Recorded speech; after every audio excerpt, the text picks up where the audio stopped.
Yes, I think Jacob Rees-Mogg has put his finger on something very important. It's not just the worries about inefficiency, which you have mentioned, or the worries about isolation at home and perhaps the mental health of people who get very cut off from other people, which you've also mentioned.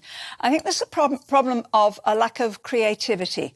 When you go into the office, when you go into the workplace, something buzzes, something happens, and people then can become much better at problem solving. They can share problems with other people, water cooler moments, that sort of thing.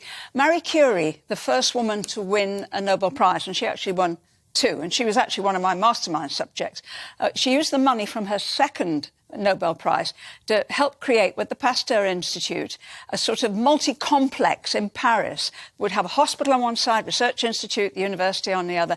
And in the centre was a big shady square with linden trees, with benches underneath, because she said, I want everybody to be able to come out at lunchtime and sit under the trees and talk to each other.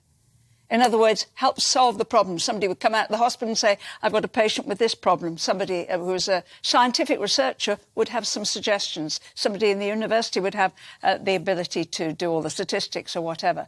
That kind of creativity cannot be drummed out of thin air. You cannot do it on your own. Every writer will tell you this. You actually need to go somewhere from time to get the stimulus. And that is particularly true when, for example, government departments are having to solve issues, big issues, at very short notice and use a lot of imagination to do it. Foreign Office and Home Office recently has been an example of what happens when actually people are all working from home.